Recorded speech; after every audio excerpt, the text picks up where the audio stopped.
الشيطان الرجيم بسم الله الرحمن الرحيم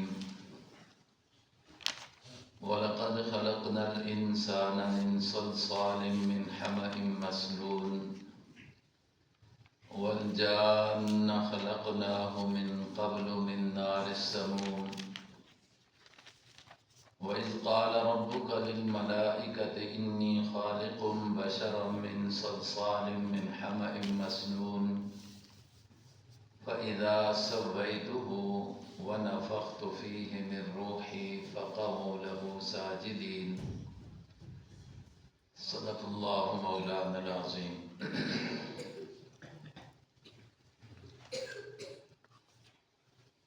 قرآن کریم کا درس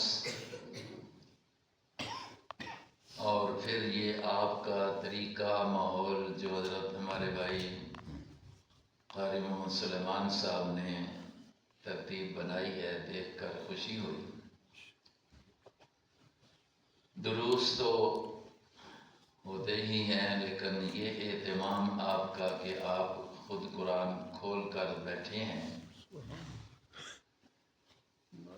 اصل درس یہی، جہاں فوائد اور ہیں تو ایک فائدہ یہ بھی ہوگا کہ جہاں قرآن سننے کا، سنانے کا، پڑھنے کا، پڑھانے کا اجر و ثواب ہے، تو وہاں پر ساتھ ساتھ قرآن کو دیکھنے کا بھی مستقل ثواب ہے۔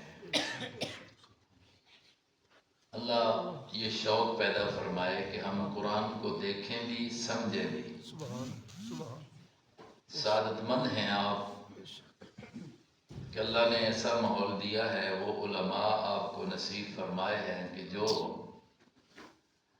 آپ تک قرآن کی آواز کو پہنچاتے ہیں اور کوشش یہ کرتے ہیں کہ آپ تک پوری آواز پہنچ جائے۔ حضرت قاری صاحب کو اللہ نے ہر لحاظ سے نوازا ہے، آواز ہے، انداز ہے، بس مجھے انہوں نے حکم دے دیا، ہمارے بھائی ہیں، ہم تو بھائیوں کی باتوں کو مانتے ہیں۔ میرے ساتھ میرے بزرگ ہمارے بھائی حضرت مولانا فتح محمد صاحب یہ بھی تشریف فرما ہیں، اور علماء ہیں مولانا اسماعیل صاحب۔ بہرحال چند باتیں انہی آیات کے متعلق جو ابھی آپ کے سامنے پڑھی ہیں میں کر دیتا ہوں۔ اللہ تبارک و تعالی جو قرآن کا مزاج ہے وہی مجھ سے کہلوائے، اور ہمیں مزاج قرآن کو سمجھنا نصیب فرمائے، سمجھ کر اس پر عمل نصیب فرمائے۔ اللہ تبارک و تعالی نے ان آیات مبارکہ میں، یہ آگے تک رکوع ہے، ایک تو یہ بیان کیا کہ انسان کو کس سے بنایا گیا، پھر ساتھ ساتھ جنات کا ذکر کیا کہ وہ کس سے بنے، اور پھر اس میں اللہ نے انسانی عظمت کو واضح کرنے کے لیے فرشتوں کو یہ حکم دیا کہ اس کی تعظیم میں تم جھک جاؤ، اور ساتھ یہ بتا دیا کہ ابلیس کو بھی یہ حکم تھا، لیکن اس نے اس حکم کو پورا نہ کیا۔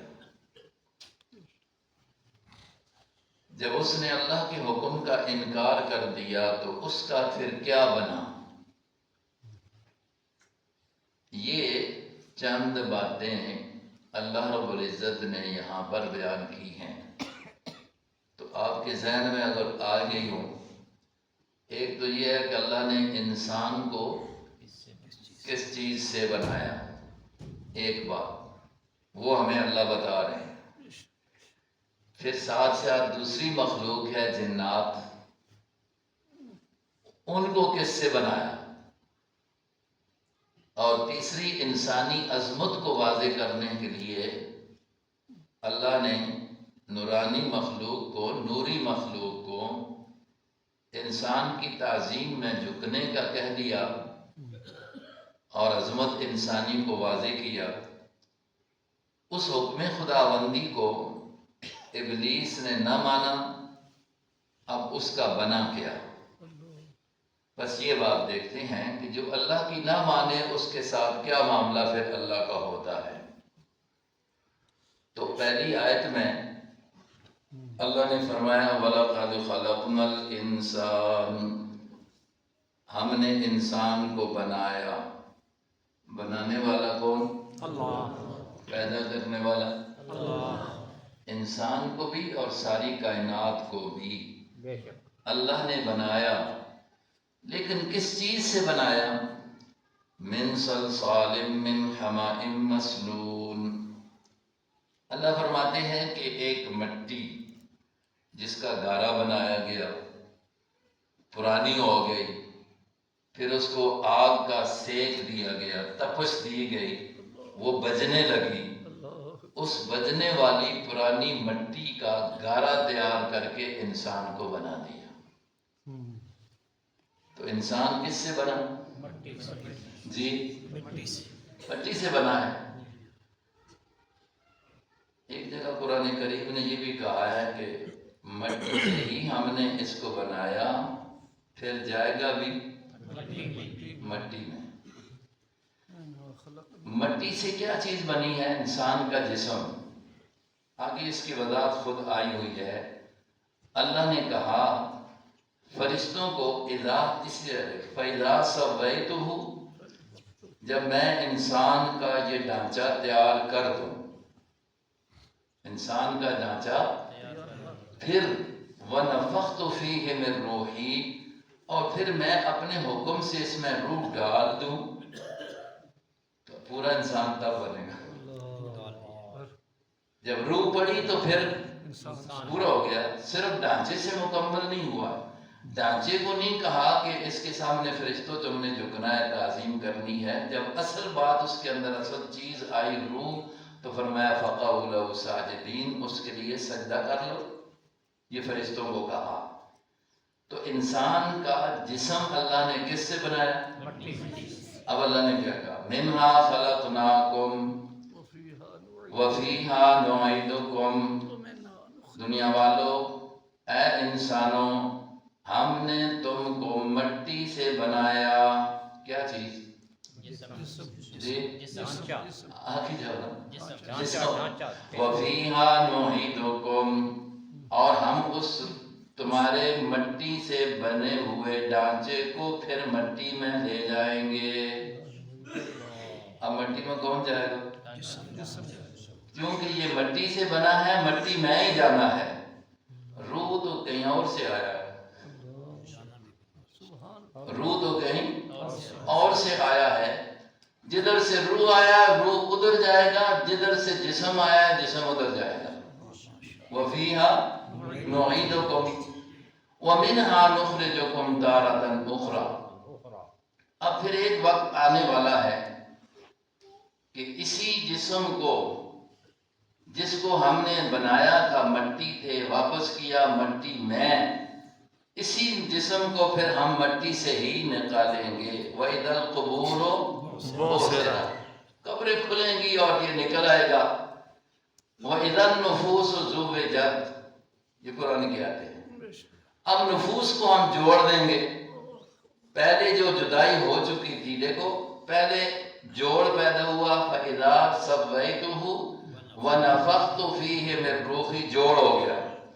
پھر ان دونوں کا آپس میں توڑ ہوا، ایک مٹی سے بنا ہوا مٹی میں چلا گیا، دوسرا جو جسم میں روح تھا وہ جدھر سے آیا ہو ادھر چلا گیا۔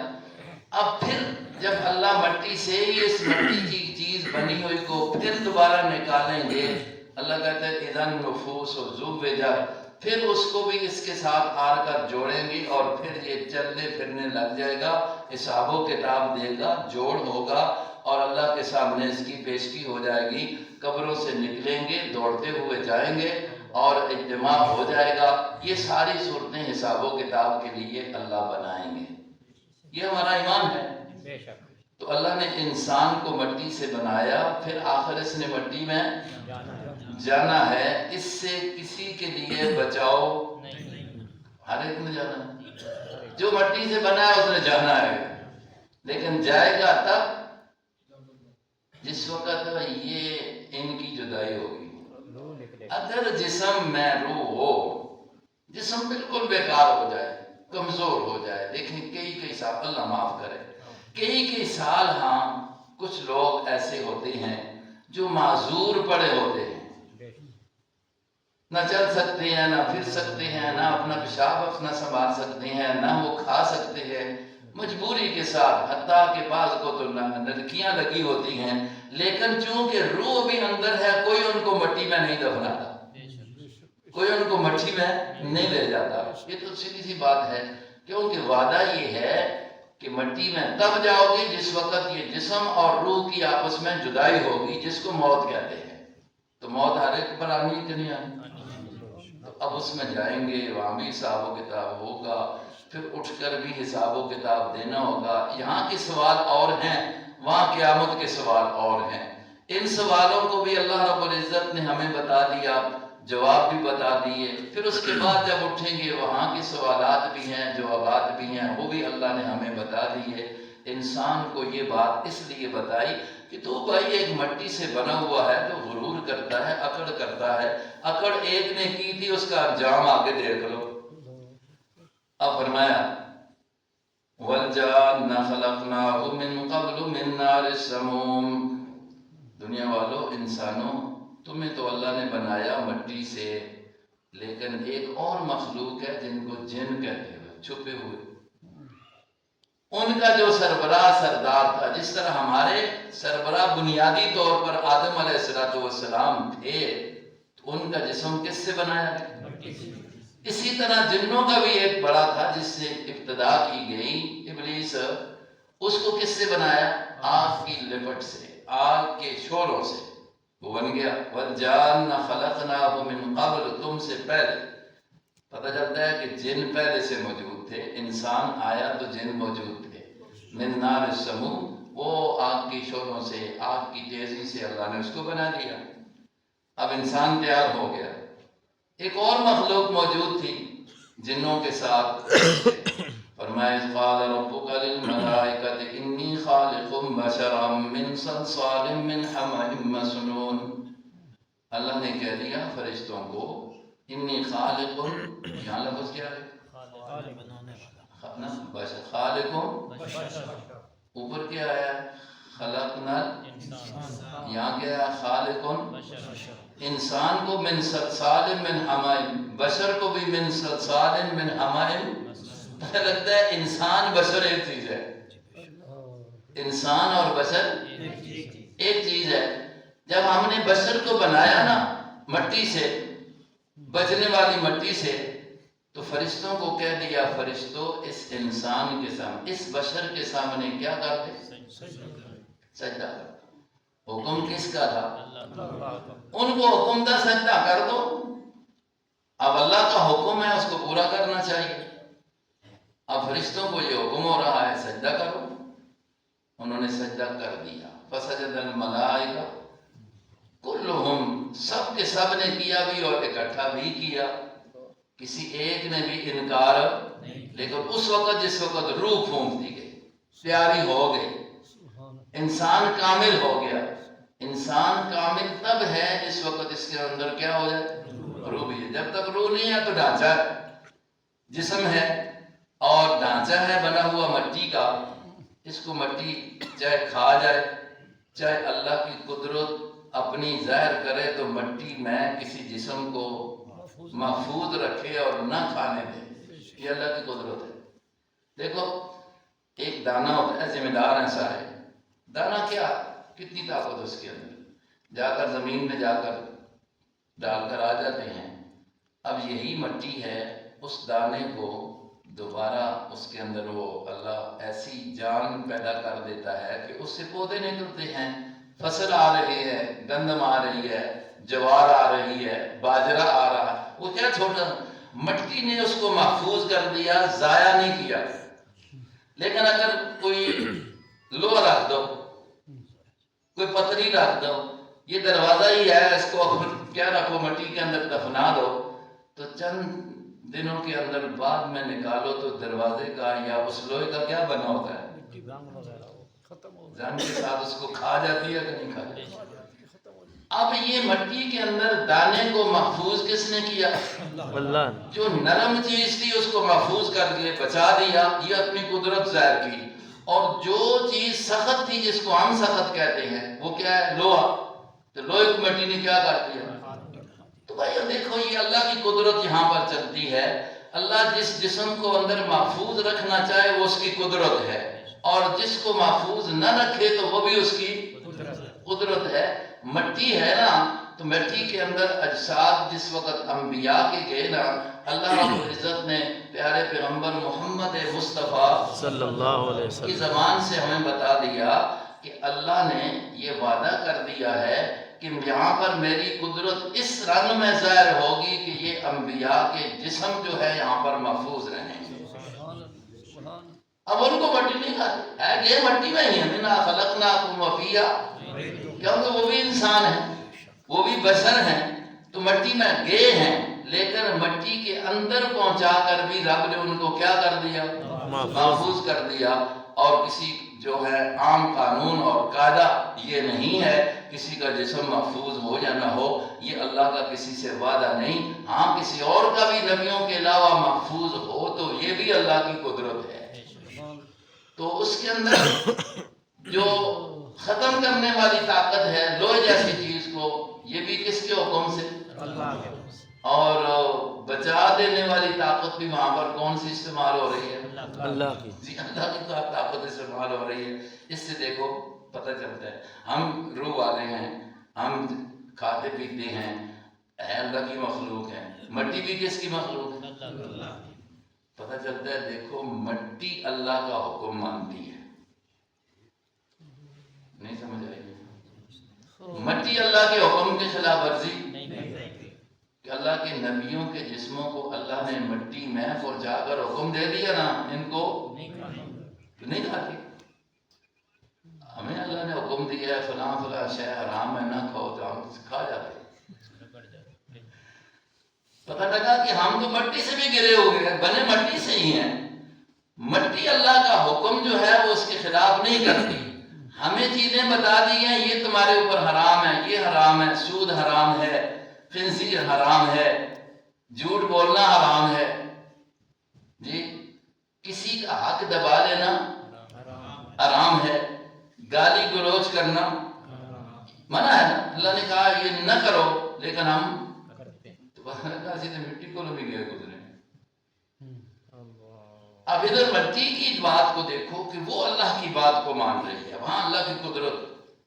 اس لیے مٹی جو ہے نا یہ چیزیں تو جس کام کے لیے جس پر اللہ نے ان کو لگا دیا وہ ذرہ برابر بھی اس کے خلاف نہیں کر سکتی نہیں ہے. انسان کو اللہ نے تھوڑا بہت اختیار دے دیا ہے اور بتا دیا ہے ادھر نقصان ہے ادھر فائدہ ہے.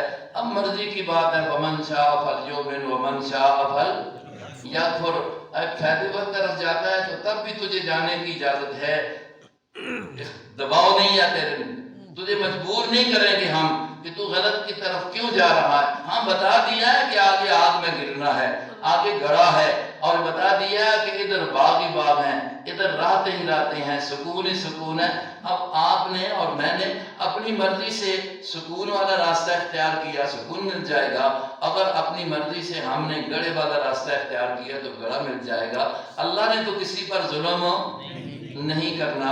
تو بھائی اللہ تبارک و تعالیٰ نے کہا میں نے فرشتوں کو کہا کہ اس انسان اس بشر کے سامنے جس کو میں نے مٹی سے تیار کر کے اس کے اندر روح پھونکی ہے اس کے سامنے سجدہ کرو. یہ کیوں کیا؟ انسان کی عظمت کو بتانے کے لیے. اور یہ تو آپ سنتے رہتے ہیں الحمدللہ اللہ نے جتنی مخلوقات بنائی ہے ان گنت ہے، ہمارے شمار و عداد سے باہر ہے. عام بزرگوں دوستوں کہتے رہتے ہیں کہ 18,000 مخلوقیں اللہ نے بنائی، لیکن اللہ رب العزت پتہ نہیں اور بھی کتنی ہوں ہمارے علم میں نہیں ہے. لیکن جتنی چیزیں اللہ نے بنائی ہیں ساری اسی نے بنائی ہیں، لیکن سب سے درجے میں، بلندی میں، رتبے میں، مقام میں اللہ نے انسان کو بلند کیا ہے.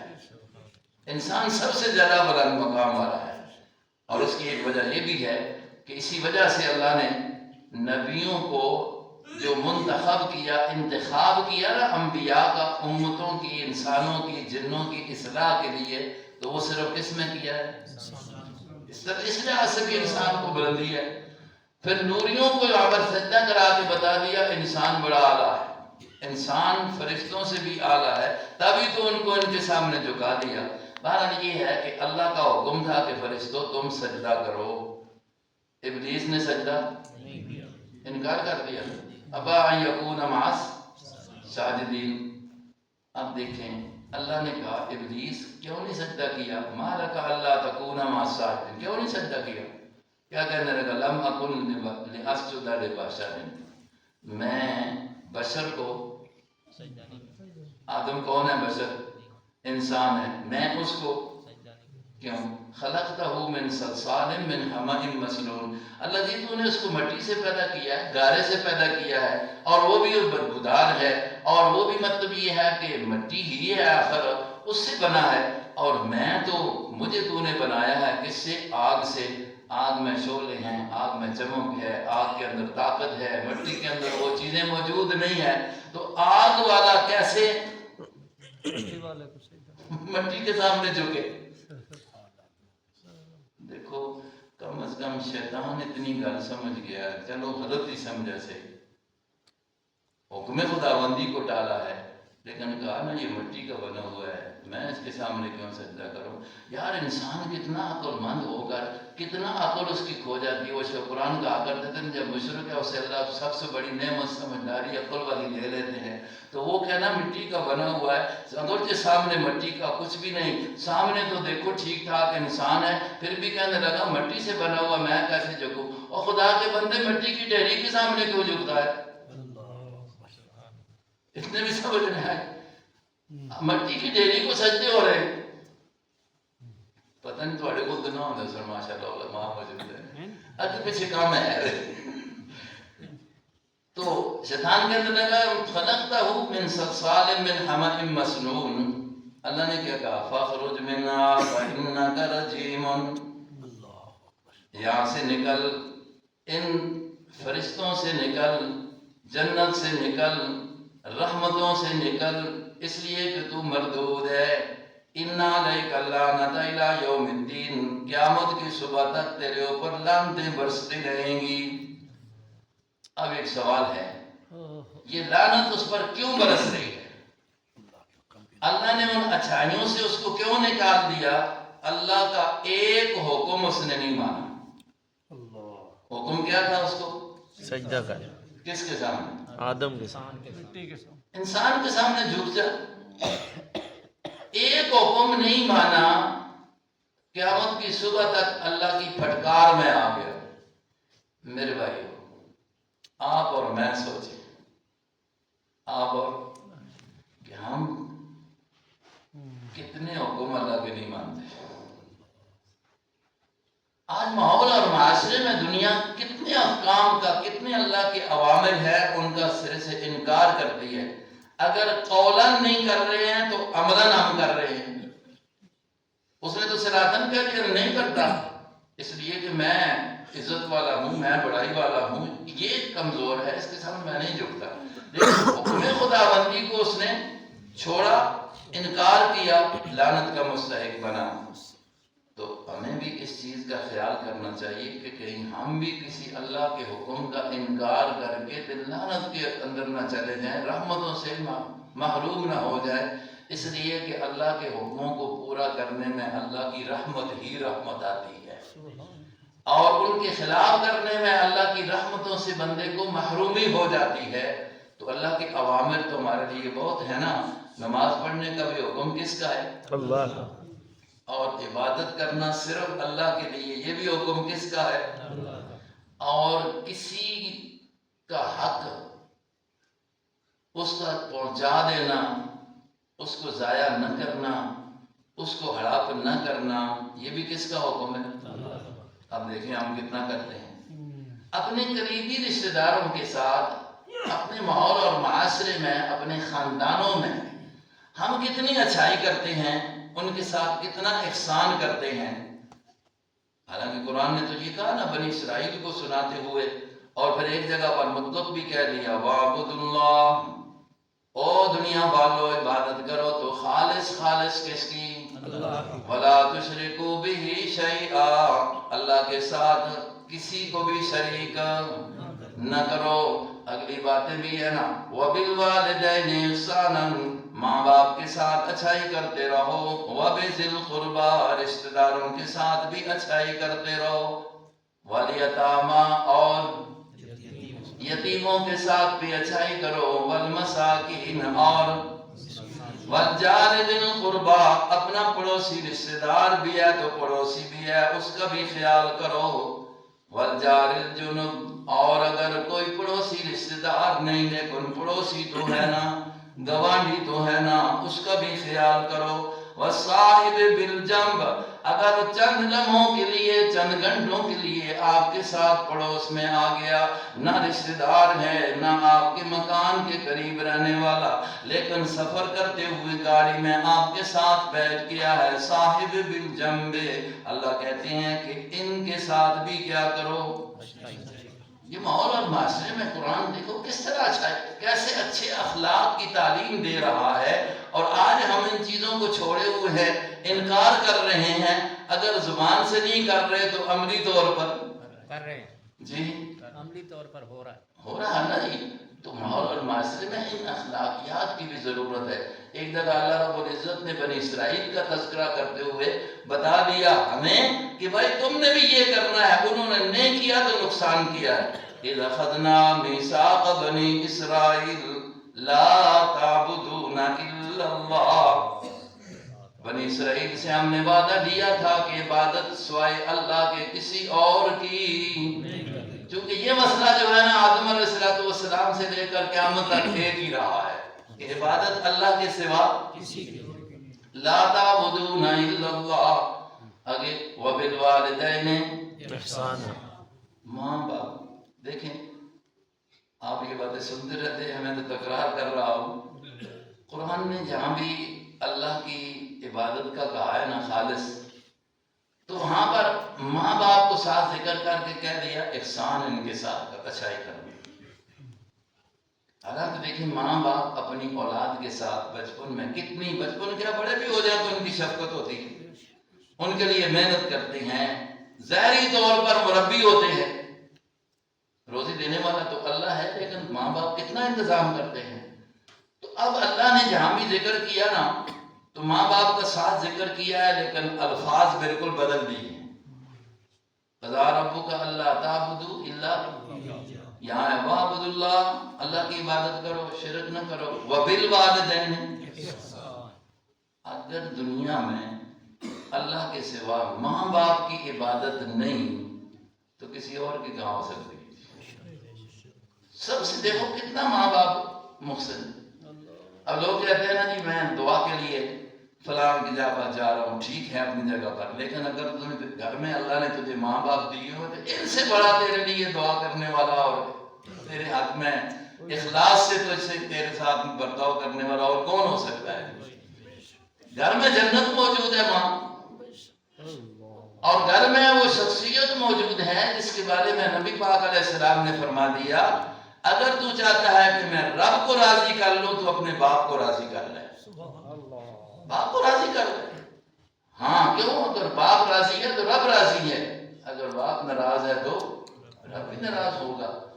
آج ہم نے ان چیزوں کو چھوڑ رکھا ہے اور اس کی وجہ یہ ہوتی ہے کہ ہمارے ہاں وہ دینی ماحول کے نہ ہونے سے، یا الحمدللہ آپ کا اتنا ماحول یہ دیکھ کر کے آپ اتنے، آپ کے بچے بھی آپ کی وجہ سے یہ آج بیٹھے ہوئے ہیں اور اس طرح مسجد میں آتے ہیں اور قرآن کے سننے کے لیے ہیں.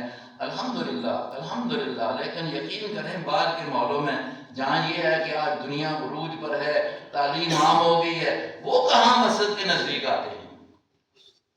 وہ تو کچھ اور سیکھے ہوئے ہیں، ان کو پتہ نہیں ہے کہ ماں کا کیا حق ہے، باپ کے کیا حق ہے، لیکن وہ دوسری طرف جا رہے ہیں. تو بہرحال اللہ رب العزت نے کہا کہ سجدہ کرو. سجدہ کس کو کرو؟ یہاں انسان کو کرو. کس کو کہا؟ فرشتوں کو بھی اور جنوں میں سے ابلیس بھی تھا، کہا اس نے انکار کر دیا، تو ایک حکم کا انکار کرنے کی وجہ سے وہ لعنت کا مستحق بنا۔ تو میری بات ذہن میں آئی ہے کہ ہم پتہ نہیں کتنے حکم کو دور کرتے ہیں، اللہ کا حکم نہیں مان رہے، نہیں پورا کر رہے، بد زبانی ہو رہی ہے، بدعادی ہو رہی ہے، اور دوسروں کے حقوق پر ڈاکہ ڈالا جا رہا ہے۔ اپنے حقوق لینے کے لیے رات دن ہم ایک کر دیتے ہیں، لیکن یہ نہیں سوچتے کہ کسی کے اگر میرے اوپر حق ہیں تو میں ان کو بھی کیا کر دوں، پورا کر دوں۔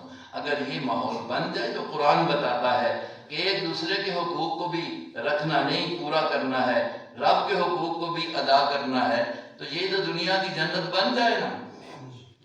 ہاں جی، تو اللہ رب العزت نے کہہ دیا۔ تمہارا سجدے کی بات آگے بھی ہے کہ یہ تو اللہ کا حکم تھا، اس لیے ان کو یہی حکم تھا، کر دیا۔ ہمارے لیے کیا حکم ہے اللہ کا؟ کہ تمہارے لیے حکم یہ ہے کہ صرف سجدہ کس کو کرنا ہے؟ اللہ۔ ان کو یہ ہوا تھا ایک خاص وقت کے لیے، ایک خاص موقع پر، ہمیشہ کے لیے نہیں تھا، ایک خاص موقع پر تھا، وہ اللہ کا حکم تھا۔ جس طرح بھی ہوا، جس نے پورا کر دیا فائدہ پا گیا، جس نے نہ کیا نقصان پا گیا۔ اب ہمیں حکم یہ ہے کہ صرف کس کے لیے کرو؟ اللہ۔ یا آپ نے کئی دفعہ حدیث سنی ہوگی، ایک شخص حضور کی خدمت میں آ کر عرض کرتا ہے، یا رسول اللہ صلی اللہ علیہ وسلم، ہم علاقوں میں جاتے ہیں، دوسرے گاؤں میں جاتے ہیں، دیہاتوں میں جاتے ہیں، قبائل میں جاتے ہیں، قبیلے کے سردار کے سامنے لوگ سجدے میں پڑے ہوتے ہیں، تعظیم کر رہے ہوتے ہیں، ان کا سلام کا طریقہ، ان کی عزت کا طریقہ یہ ہوتا ہے کہ وہ سجدہ کرتے ہیں۔ آپ سے تو بڑا کوئی نہیں، اگر اجازت ہو تو ہم آپ کو بھی کیا کرا کریں؟ یہ ایک تعظیم کا طریقہ تھا، اس طرح کر لیا کریں۔ نبی علیہ السلام نے ایک موقع پر فرمایا، یہ بتا کہ اگر میری قبر کے پاس سے تیرا گزرنا ہو، کل جب میں قبر میں چلا جاؤں گا تو سجدہ کرے گا؟ تو فوراً صحابی نے کہا کہ میں یہ کیوں کہہ دیا؟ اب سامنے کا پوچھ رہا ہے، لیکن کب پتہ لگتا ہے کہ نبی علیہ السلام نے پہلے سے یہ بات ان کے دل میں ڈال دی تھی کہ قبر کا سجدہ نہیں ہے۔ وہ کیسے ڈالی تھی؟ وہ حدیث آپ نے سنی ہوگی کہ نبی علیہ السلام نے تو اتنے الفاظ کے ساتھ کہا، لعن اللہ الیہود، اللہ یہودیوں پر، عیسائیوں پر لعنت فرمائے۔ کیوں؟ وہ رحمت والا نبی جو دعائیں دیتا ہے، اب ادھر کہتا ہے اللہ ان پر رحمت فرمائے، لعنت فرمائے۔ کیوں؟ فرمایا اس لیے کہ اتخذوا قبور انبیائہم، انہوں نے نبیوں کی قبروں کو سجدہ گاہ بنا لیا، سجدے کی جگہ بنا لیا، سجدہ کرنے لگے۔ کون؟ یہودی اور عیسائی۔ کس کی قبروں کو؟ نبی بہت ہیں یا انسان ہیں؟ ان کی قبروں کو کرنے کی وجہ سے کہا ان پر لعنت ہو۔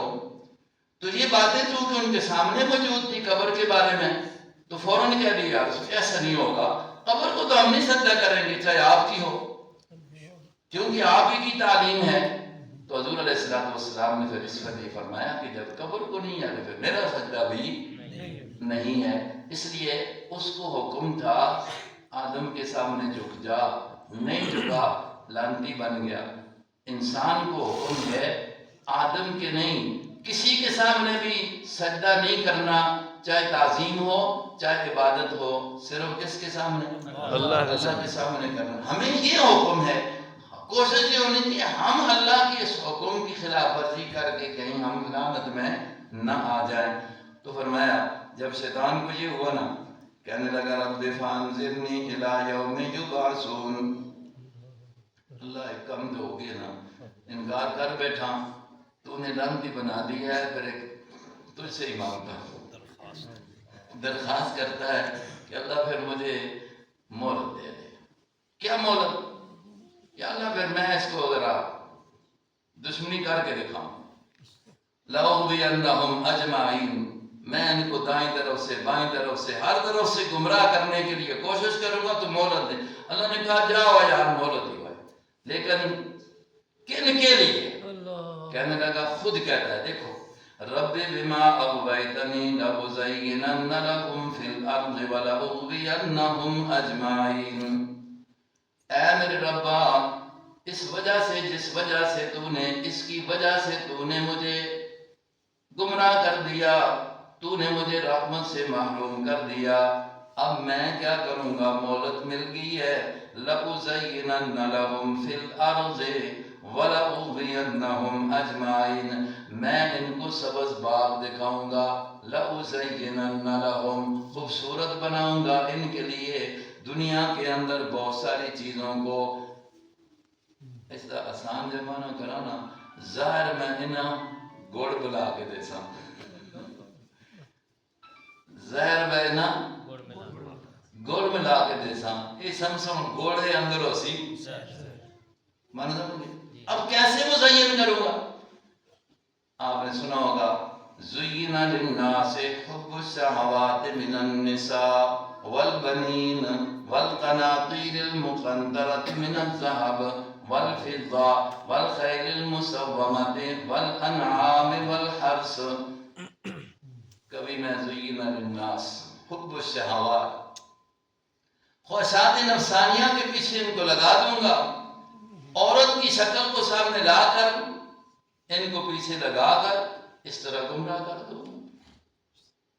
آج وہ استاد محترم مولانا عبدالسلام صاحب رحمہ اللہ کہا کرتے تھے نا کہ دنیا کو دیکھیں کس طریقے سے گمراہ کیا جا رہا ہے، کہ 4 آنے دی ٹافی ہے نا، 4 آنے دی ٹافی تے اس تے بھی عورت کی تصویر سجا کے بٹھائی گئی اور بڑے بڑے بورڈ لگے ہوئے ہیں بے حیائی کے لیے، اور آج اس سے پہلے تو صرف بورڈ تھے، آج اس گمراہی کو عام کرنے کے لیے، ایمان پر ڈاکہ ڈالنے کے لیے شیطان نے کیسی بات ڈال دی ہے کہ ہمارا ڈاکخانہ ہے تو اس میں بھی عورت سجی بیٹھی ہے، ہمارا مطلب یہ ہے کہ بینک ہے تو اس میں بھی وہ بیٹھی ہے، ہمارا سنیپی کارڈ کا مسئلہ ہے تو اس میں بھی وہ بیٹھی ہوئی ہے۔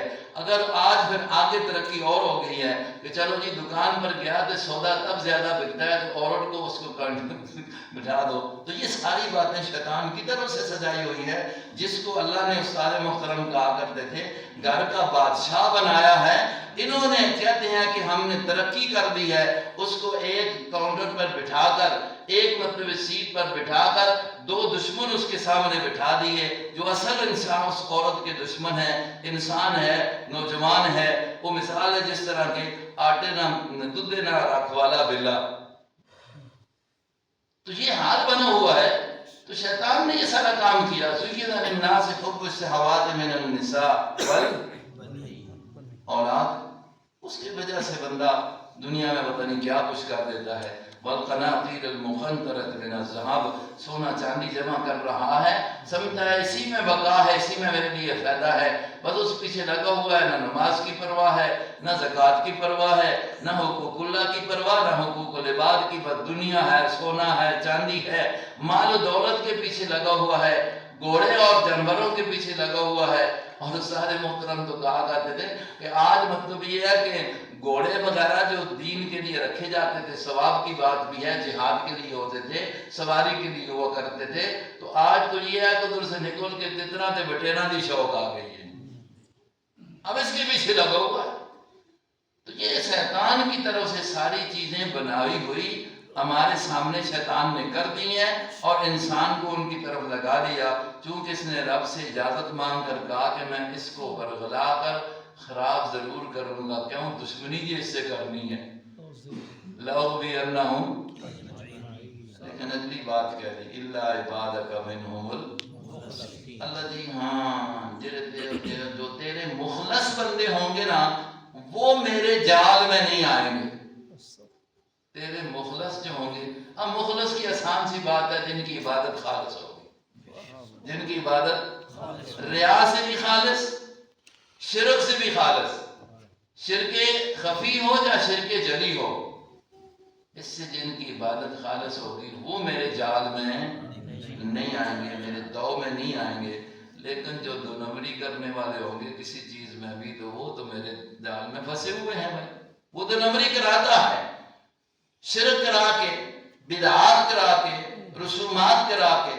اگر خدا نہ خواستہ ایک بندہ ان سب چیزوں سے بچتا ہے، عبادت خالص، عبادت نام اللہ طریقے کرتا ہے، نماز کی صورت میں کر رہا ہے یا حج کی صورت میں کر رہا ہے، لیکن اس کو اس طرح برگلا لیتا ہے کہ جب وہ عبادت کے لیے کھڑا ہوتا ہے تو دل و دماغ کے اندر یہ بات سوار کر دیتا ہے کہ تو کرنا آخر بہو نفل پڑھنے پہ، تو کرنا ذکر آخر بہو ذکر کرنے والا ہے، تو صورت ایسی بنانا کہ لوگ سمجھیں کہ بڑا ہی کیا عاجز اور انکساری کرنے والا ہے۔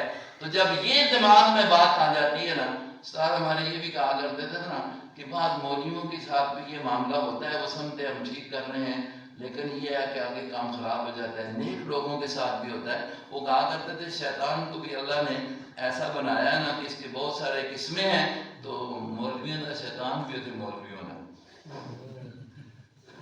اس رنگ میں آتا ہے، صوفیوں کا شیطان بھی صوفی ہوتا ہے، اس رنگ میں آ کر انسان کو کیا کر لیتا ہے، گمراہ کر لیتا ہے۔ بندہ سمجھتا ہے کہ میں تو بالکل ٹھیک کر رہا ہوں اور بڑے اچھی کام کر رہا ہوں، لیکن اگر کچھ نہیں تو کبھی تکبر اس میں ڈال دیا، کبھی اس کے اندر ریا دکھلاوا ڈال دیا، کبھی اور کوئی صورت اختیار کر کے اس کو گمراہی کی طرف لے جاتا ہے۔ تو میرے بھائیوں، خالص کوشش یہ ہونی چاہیے کہ ہمیں ہر چیز خالص ہو، خاص کر عبادت، اللہ کی پکار جو ہے وہ جب خالص ہوگی تو پھر شیطان کے حملے سے بھی ہم بچ جائیں گے۔ فرمایا ھذا صراط علیہ مستقیم، اب یہ اللہ کی طرف سے صحیح راستہ یہ ہے کہ عبادت ہو تو کس کی؟ خالص اللہ کی۔ قرآن میں ہر جگہ یہ بات آتی ہے۔ جب یہ ہوگا تو اللہ کہتے ہیں شیطان کے پیچھے چلنے والوں کے لیے کتنے دروازے؟ جہنم کے 7، اور شیطان سے بچ کر چلنے والے ان کے لیے 8، ان کے لیے ان کا تذکرہ آگے قرآن کر رہا ہے۔ یہ جنت میں جائیں گے تو نزعنا ما فی صدورہم من غل، جنتیوں کی یہ صفت اللہ رب العزت دنیا میں ہمیں چاہتے ہیں۔ بڑی مزے کی بات ہے، جنت میں جائیں گے تو اللہ ان کے اندر سے کینہ نکال دیں گے۔ کیا ہوگا؟ آج کوشش کرو کہ ہمارے دل میں کسی کے بارے میں کینہ نہ ہو۔ یہ اہل جنت کی صفت ہے۔ اللہ سے مانگے اور کرے تو ہو جاتی ہے نا، ہو جاتی ہے۔ کوشش ہونی چاہیے اہل جنت کی صفت ہمارے اندر آ جائے، تبھی تو جنت میں جائیں گے۔ تو 8 دروازے جنت کے، 7 دروازے جنت والے دروازے زیادہ ہیں۔ نبی علیہ السلام کا فرمان ہے نا کہ اللہ کی رحمت اس کے غضب پر غالب ہے۔ اس کے لیے یہ بھی ایک علماء نے کہا، دیکھو نا، اس لیے کہ رحمت ہے جنت اور جہنم کیا ہے؟ غضب ہے، تو اس کی اللہ نے کمی رکھی ہے، اپنی رحمت کو کیا کر رکھا ہے؟ غالب۔ تو جب بندہ اللہ کی رحمت کی طرف جائے گا، کوشش کرے گا، تو اس کا غلبہ ہے، وہ اس جہنم والی جو سختی ہے اس پر غلبہ پا کے اللہ جنت میں لے جائیں گے، لیکن اس کی ضرورت ہے، اس کی کوشش کرنے کی ضرورت ہے۔ تو 8 دروازے ہیں، کسی کے لیے نمازی کے لیے نماز والا دروازہ، روزہ دار کے لیے اور نیکیاں مختلف ہیں۔ اور وہ حدیث نبی علیہ السلام نے جب اس کو بیان کیا تو ساتھ یہ بھی کہہ دیا کہ ہر ایک کو ہر دروازہ دعوت دے گا، ادھر آ جاؤ، دروازے والے دربان ہوں گے، ادھر آ جاؤ، نمازیوں ادھر سے آؤ، روزے داروں ادھر سے آؤ۔ تو صدیق اکبر نے کہہ دیا، یا رسول اللہ، کوئی ایسا بھی ہے نا جس کو ایک دروازے سے بھی داخلہ مل گیا جنت بھی میں جائے گا نا؟ یہ مسجد کے دروازے لگے ہوئے ہیں، 3-4 ہیں، جس دروازے سے بھی آ گیا تو اندر ہی آئے گا نا؟ یا رسول اللہ، ایک بھی دروازہ ہو گیا تو جنت ہی ہوگی نا؟ کوئی ایسا بھی ہے کہ جس کو ہر دروازے سے بلایا جائے؟ حدیث اتنی صحیح نا، نبی علیہ السلام نے فرمایا صدیق انت، تو ہی تو ہے۔ سبحان اللہ۔ کیا مطلب ہے؟ کہ تیرے اندر اللہ نے یہ صفات رکھی ہیں کہ ساری نیکیوں کا مجموعہ اللہ نے آپ کو نصیب فرمایا ہے۔ تو ہر دروازے کے اوپر دربانوں کی یا دروازوں کی چاہت یہ ہوگی کہ صدیق ہماری طرف سے ہی آئے۔ تو یہ صفت، صدیق ایک انسان تھا، نبی تو نہیں تھا نا، ایک امتی تھا۔ اگر وہ یہ صفت اپنے اندر لا سکتا ہے تو ہم بھی کوشش کریں تو وہ صفت آ سکتی ہے کہ نہیں آ سکتی؟ اور وہ یہی ہے کہ ہماری اللہ کی جتنے حکم ہیں کوشش یہ ہو کہ ان کو پورا کیا جائے، اور جہاں سے اللہ نے جس چیز سے روک دیا ہے، حتیٰ کہ جس چیز میں شک شبہ بھی پڑ گیا ہے، اس سے بھی اپنے آپ کو بچا لیں تو انشاءاللہ اسی طریقے سے جنت کے مستحق ہوں گے۔ تقوی والی صفت آئے گی، حرام سے بچ جائیں گے، جھوٹ سے بچ جائیں گے، تقوی آئے گا، پرہیزگاری اسی کو کہتے ہیں۔ اللہ رب العزت ہر لحاظ سے آسانی فرما دیں گے۔ اللہ تبارک و تعالی ہمیں صحیح معنوں میں انسان والی صفت نصیب فرمائے، اور جو تقوی والی صفت ہے انسانیت کے ساتھ ساتھ وہ نصیب فرمائے۔ وما علینا الا البلاغ۔